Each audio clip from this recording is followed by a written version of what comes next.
The approach to glomerular lesions, or how to approach a glomerulus, it's a frequently asked question by many nephrologists. Some might say it's a bit confusing, others might say where to start and what to look for. So in the coming few slides, I would like to share with you my personal approach to different glomerular lesions. The main aim is to provide you with a simple and an easy way while reviewing a renal biopsy. Along with that, I'll be sharing some of the common differential diagnoses with each lesion. So my personal approach to a glomerulus, I prefer to look at it from outside to going inside. And the first point that I would like to comment upon is the Bowman space or the urinary space. It should be patent and empty all over. On the other hand, when you look at this particular glomerulus, you can see that the patency of the Bowman space or the urinary space is lost. There is proliferation of cells which is in a circumferential pattern, and it is compressing the glomerular tuft to the center. This is one of the renal emergencies which we call as a cellular crescent. I'm sure that all of you are fully aware of the main differential diagnosis for cellular crescents in a renal biopsy. On top, it's the anti-GBM or the good posture syndrome. Second is the post-immune associated diseases or an ANCA-associated crescentic GN. And the last thing we have to think about is the immune complex mediated GN such as lupus or an IgA nephropathy. Moving on to the second point that I would like to comment on is the capillary loops lumina. It should be widely open and patent without any obliteration. It is better appreciated at the periphery rather than the center. Looking at this particular glomerulus, you can see some of the capillary loops at the periphery. They are patent and opened up, but at the tip of the two areas, you can see that the patency of the capillary loops is basically lost, and there is mainly proliferation of cells. This is a lesion what we call as endocapillary hypercellularity. Such lesion is mainly seen in cases of immune complex mediated GN such as lupus nephritis, IgA nephropathy, and post-infectious glomerulonephritis.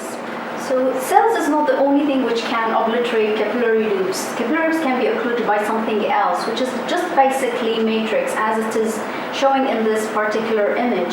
And this particular lesion is called segmental scar, when you just have matrix obliterating and occluding the capillary loops.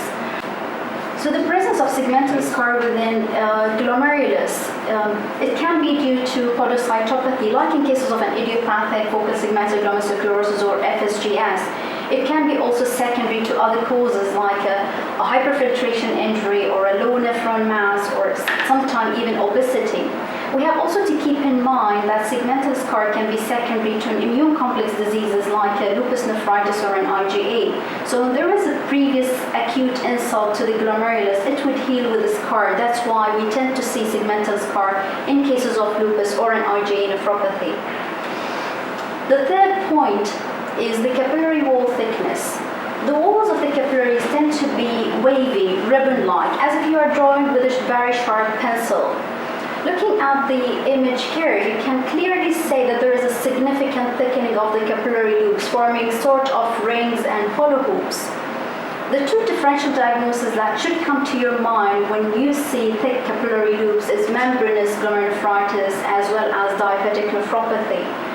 This does not mean that these are the only two lesions that can give you thick capillary loops. There are others, but at least these are the main two. There are other points that we can comment on when we look at capillary walls. For example, with this John stain or silver stain, you can see that the capillary loops they are staining with the black, but you can clearly identify some hairy type of projections from the capillary loops, which we call spikes. Spikes usually seen in cases of membranous. Another point that we might also comment on is the presence of double contouring, where you have two lines of the capillary loops. Just to go over very quickly, what would be the differential diagnosis of seeing a double contouring?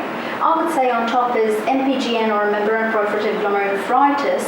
Second would be chronic thrombotic microangiopathy, and we have to consider in a transplant setting that the presence of double contouring, it is the hallmark diagnosis for transplanted glomerulopathy. So for point number 4 and 5, I have lumped them together because they are basically talking about the mesangial area. So there are two things, mesangial matrix and mesangial cellularity. Regarding the mesangial matrix, it's very subjective, especially in cases when it is subtle, but in certain cases you can clearly see that there is definite expansion of matrix, and even in this image you can see that there are some nodule formation. There is a long list of differential to be considered when you have an expanded matrix. On top of that is diabetic nephropathy. You have to also consider some deposition diseases like monoclonal light chain deposition disease, fibrillary GN, and immunotactoid. When you have ruled out all the previous causes, you are left with idiopathic nodular glomerulosclerosis. The last point is the mesangial cellularity. I would allow per mesangial area for one mesangial cell, 2 mesangial cells, and even I can allow up to 3, but anything more than that, it would just give you an indication that there is an increase in mesangial cellularity.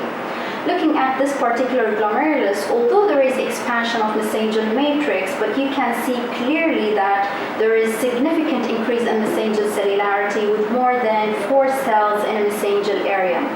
I'm just going through a very important differential for that. It can be seen in cases of lupus nephritis or an IgA or C3 glomerulonephritis. Just to summarize everything together, so there are 5 points that you have to look at when you are looking at a glomerulus, starting with the Bowman space. Is it patent, yes or no? And if it is occluded, the main point that we are concerned about is the presence of crescents. The second point is the capillary loops. Are they patent or they are obliterated? If they are obliterated, is it mainly due to cells?